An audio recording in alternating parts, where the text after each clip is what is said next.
Morning, everyone. I'm exhausted from last night. Who missed the party? Okay, that's bad. But you're lucky because we have a little catch-up.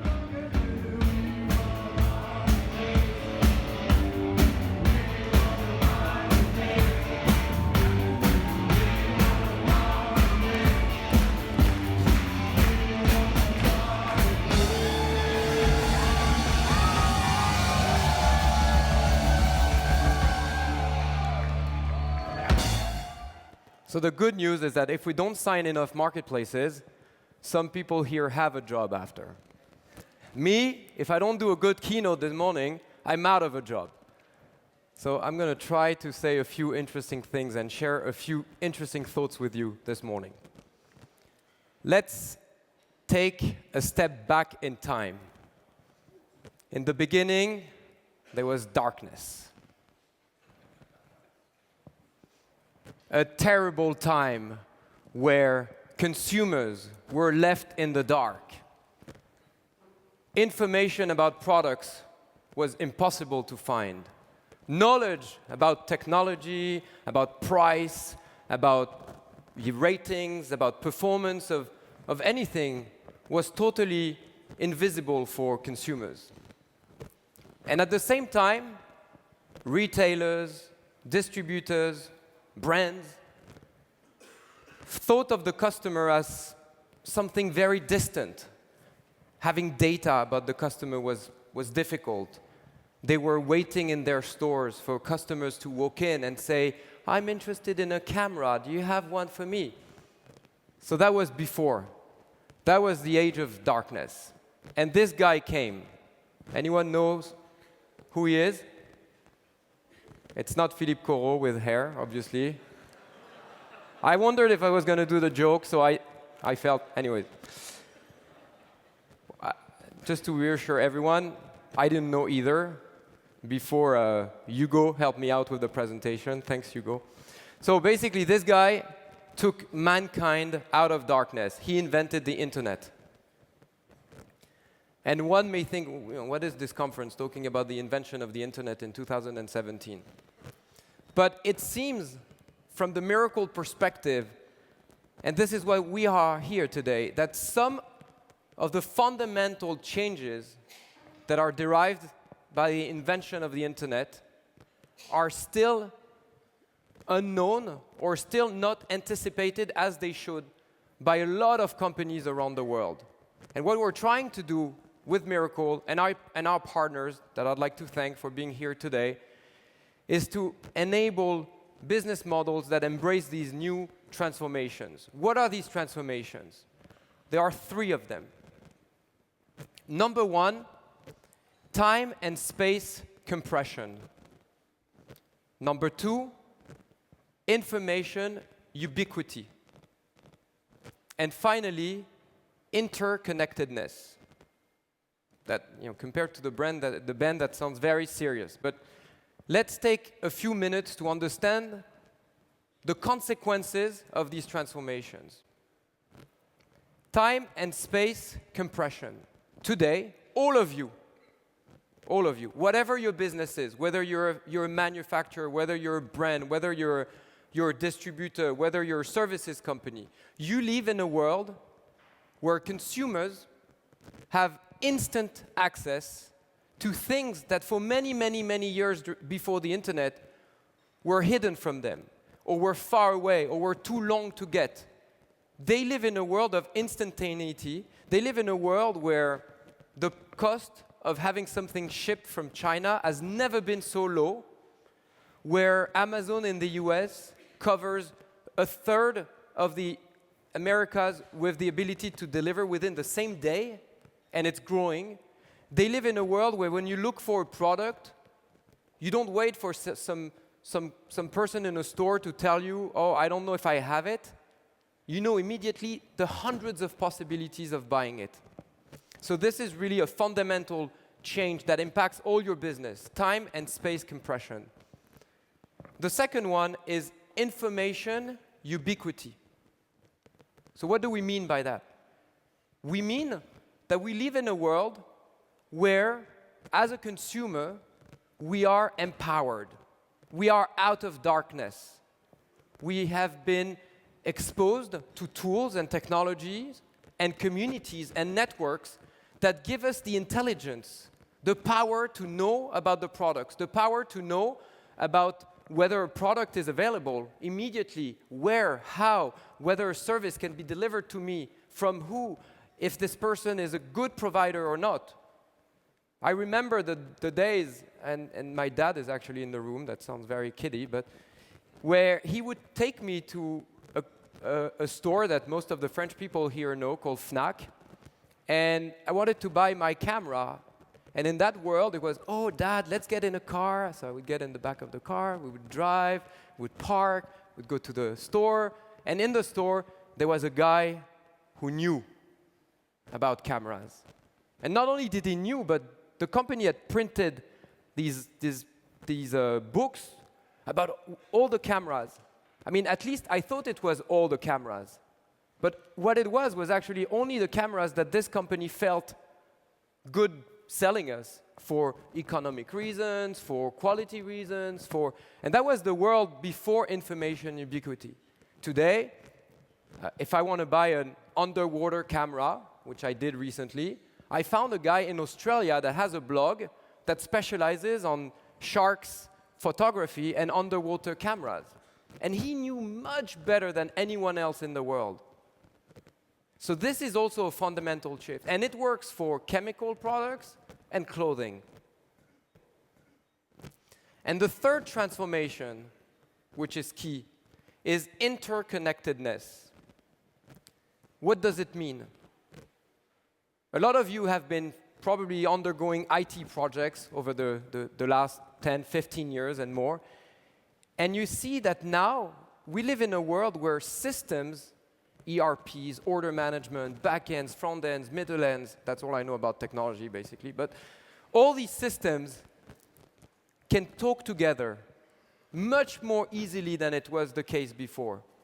So there is a natural temptation amongst every company to connect these systems, to have them talk to one another, to create more fruitful collaborations that benefit everyone along the value chain, all the way to the customers.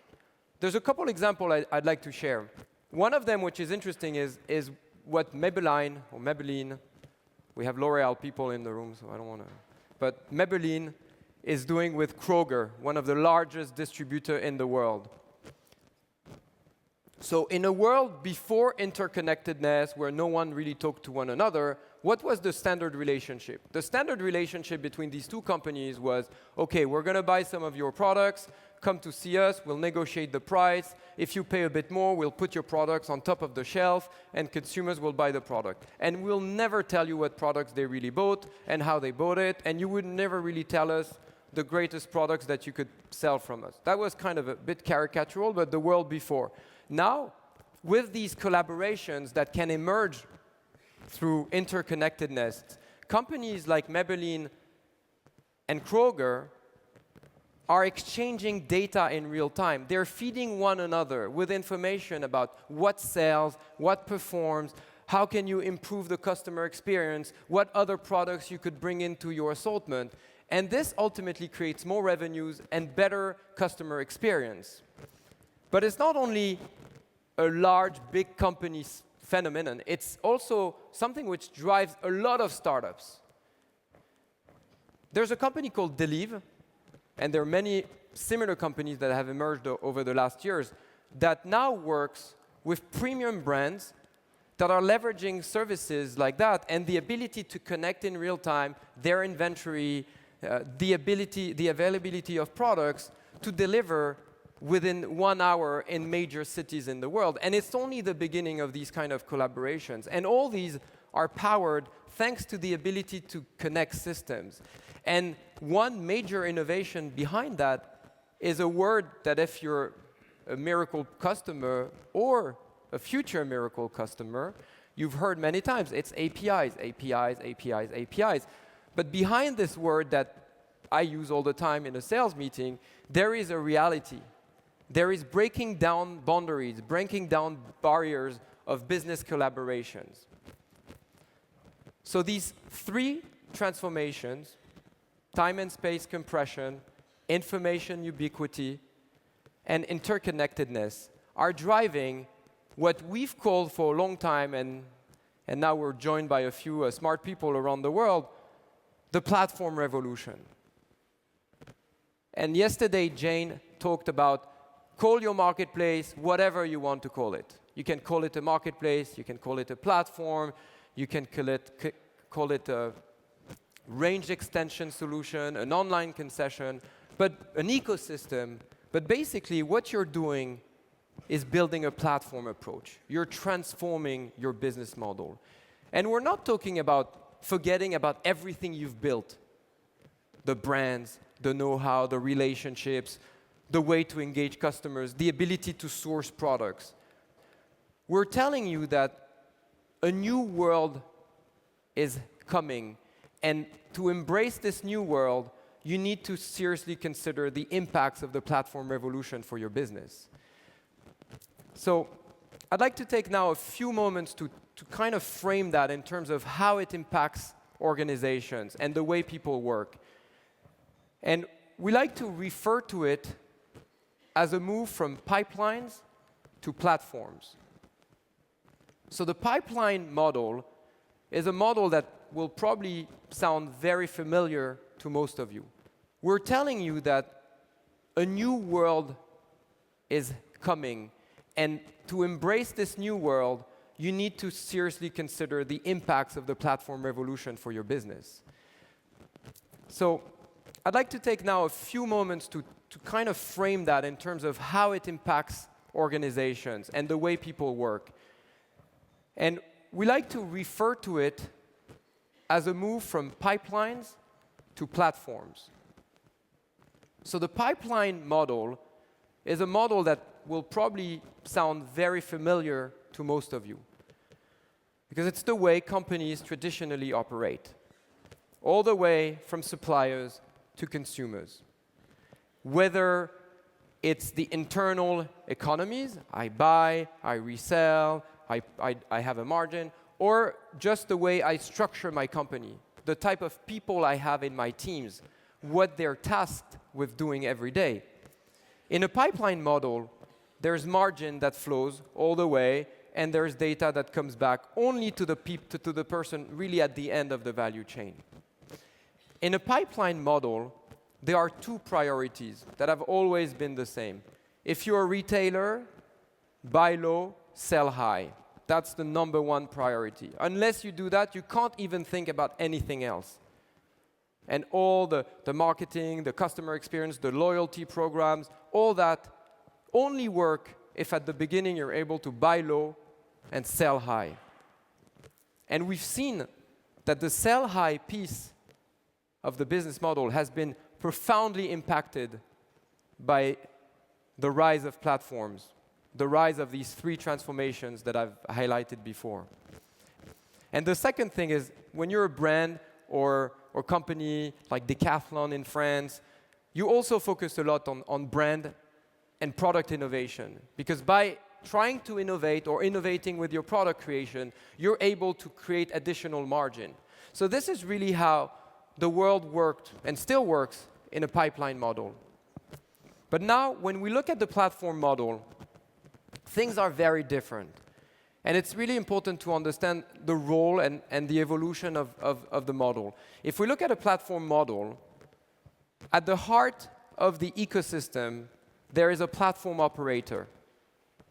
You, if you're already a marketplace, a Mirakl customer, or you, if you will be soon a Mirakl customer. You become a platform operator. And this is fundamental, because it means that you now realize that your strength is also your brand.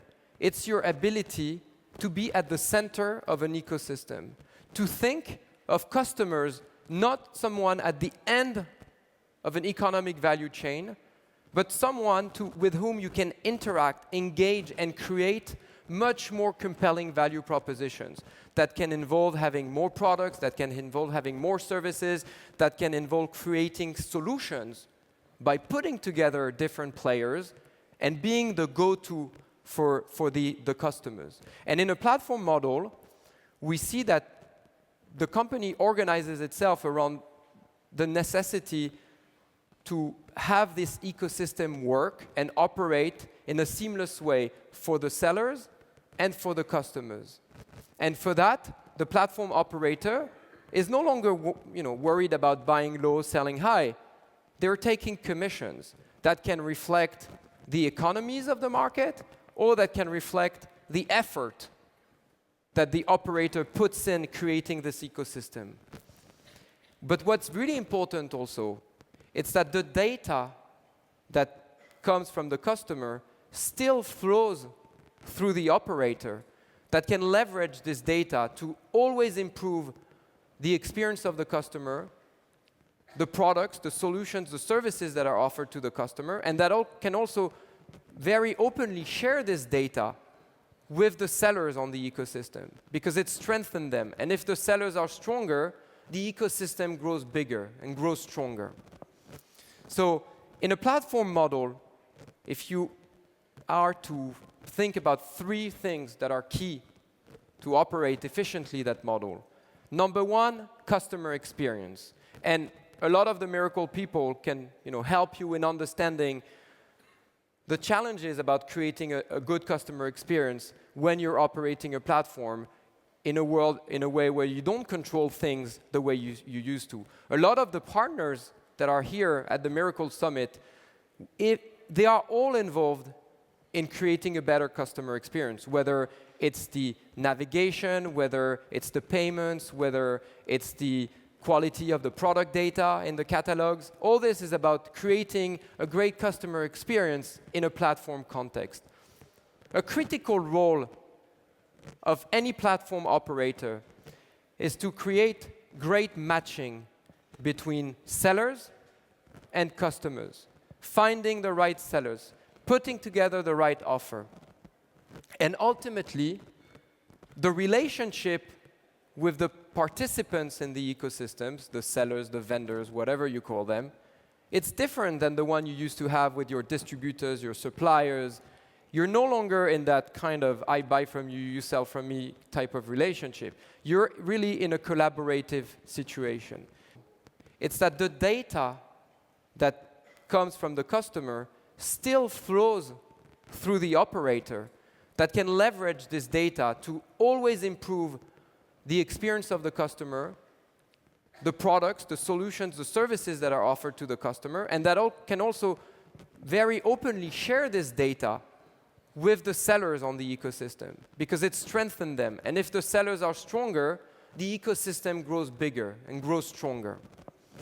So in a platform model, if you are to think about 3 things that are key to operate efficiently that model.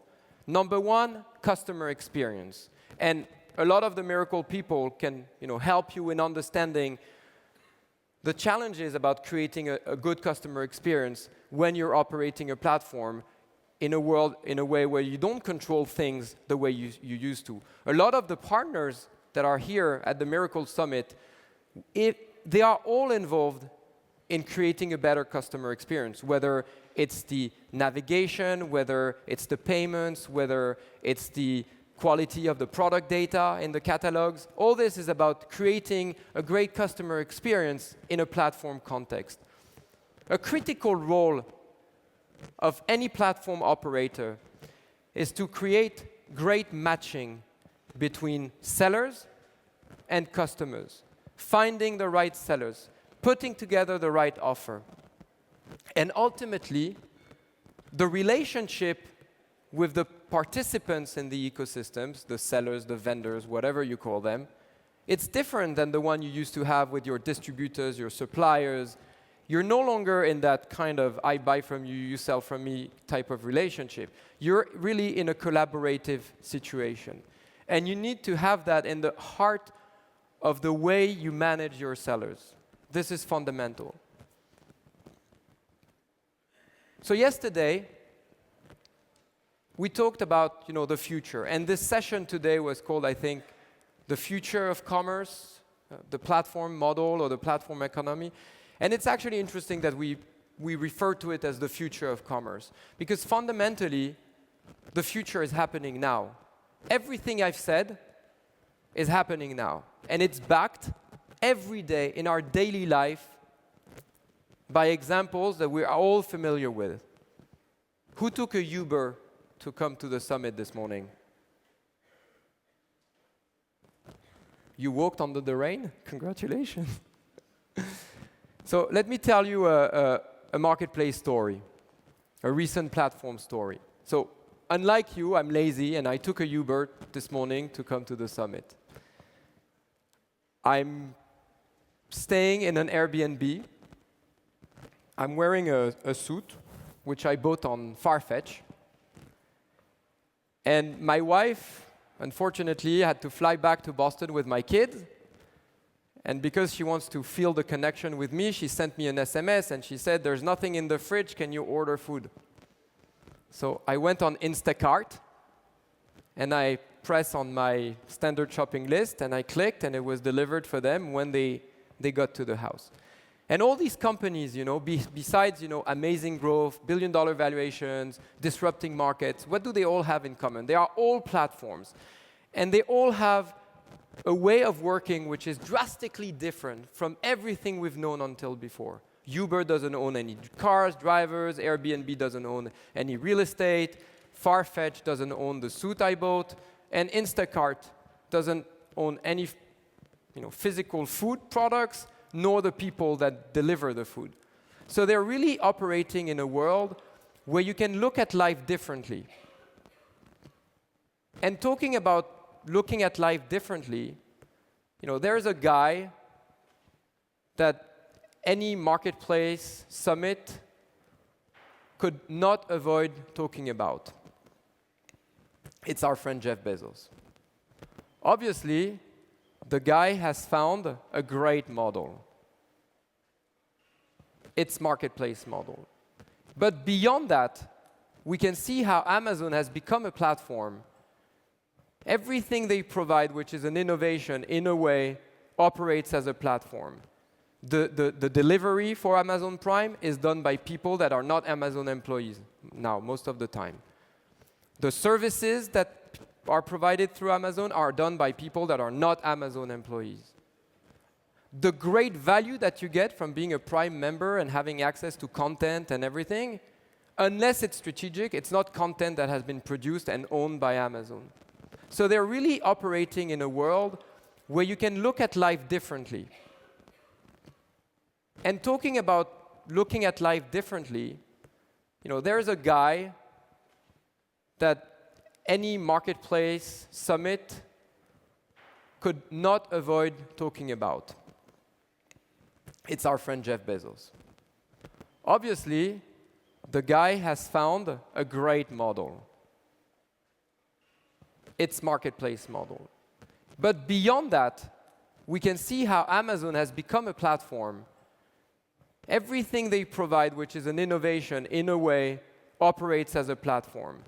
The delivery for Amazon Prime is done by people that are not Amazon employees now, most of the time. The services that are provided through Amazon are done by people that are not Amazon employees. The great value that you get from being a Prime member and having access to content and everything, unless it's strategic, it's not content that has been produced and owned by Amazon. And it all started with a simple model, the marketplace model. But what's interesting about the Amazon story is the fact that the only reason why Amazon is strong today, it's because they've been able to create an ecosystem. They've been able to provide business for tens of thousands of entrepreneurs, tens of thousands of companies that are now, relying on Amazon to grow their business. And that virtuous cycle, that flywheel effect, that network effect, creates a situation where last year Amazon captured 53% of all e-commerce growth in the United States.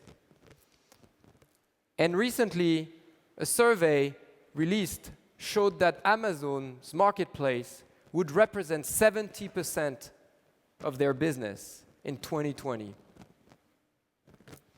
Yesterday, I talked briefly about Alibaba, saying how this expands into B2B.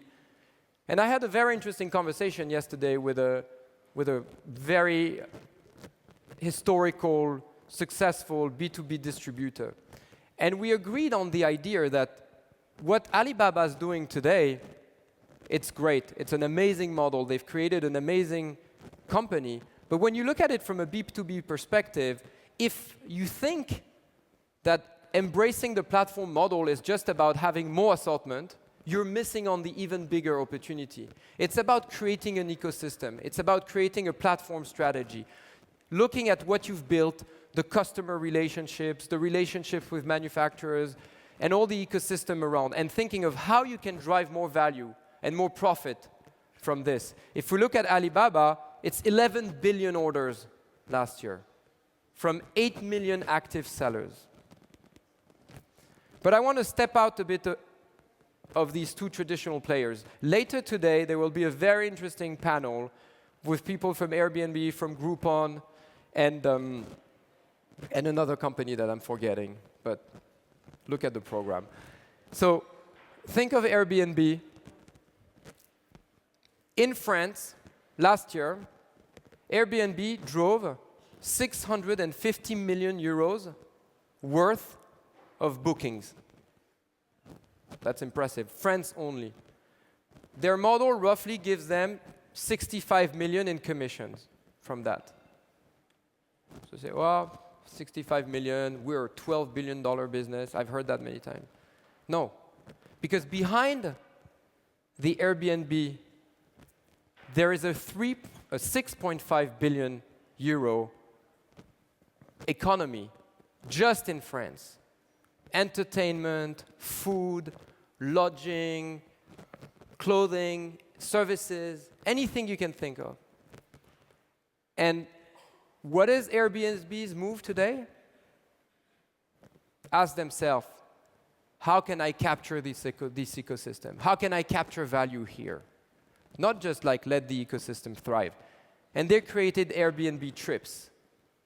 And through that platform, they're growing, and expanding into adjacent categories that when you were operating in a traditional economy, doing that seemed like a giant leap, something very complicated to do. Now, doing that in a platform economy is as simple as what I just did. And this is a fundamental shift in the way businesses grow. And what's very exciting at Mirakl, and I added these two slides after yesterday's, it's that we're seeing amongst our customers companies that are realizing that. Yesterday, you heard from Auchan a few things that were very interesting. But one of them was, you know, the marketplace today lets us build collaborations with brands that did not want to work with us before. As big as Auchan was, there were still brands that didn't want to work with them. Maybe because of the buy low, sell high model. With a marketplace, within a few months, they've tripled the inventory. They've tripled the collaborations that they have. And not only have they done this, but they've done it in a world which is totally omni-channel, where you can come in a store, you can look at an iPad, you can speak to a salesperson, and have access to these extended collaborations. And yesterday also, I liked one story from Hugo from Nature et Découverte. Because Nature et Découverte is a great brand. It's really the kind of brand that they said, I think 66% of their business is actually done through their own brand.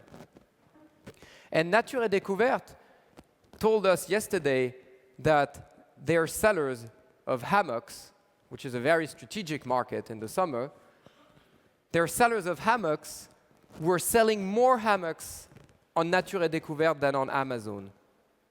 And we hear that story all the time. You know, if there's Amazon already, why would we open another marketplace? Okay, you know, let's go and play music with Eric.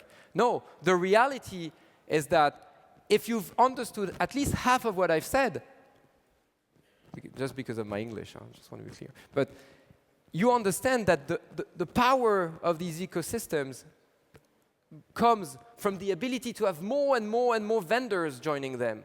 So if you create your own ecosystem and you start having sellers that tell you, I'm more happy with you than with Amazon, you have a way to start protecting your business and expanding into a new world. And that's really something fundamental. To be successful in doing that, these companies have learned. And they shared their learnings yesterday, and they can continue sharing their learnings. And what they've learned is the necessity to provide a great customer experience by never missing a sale, which means, what should I offer to my customer?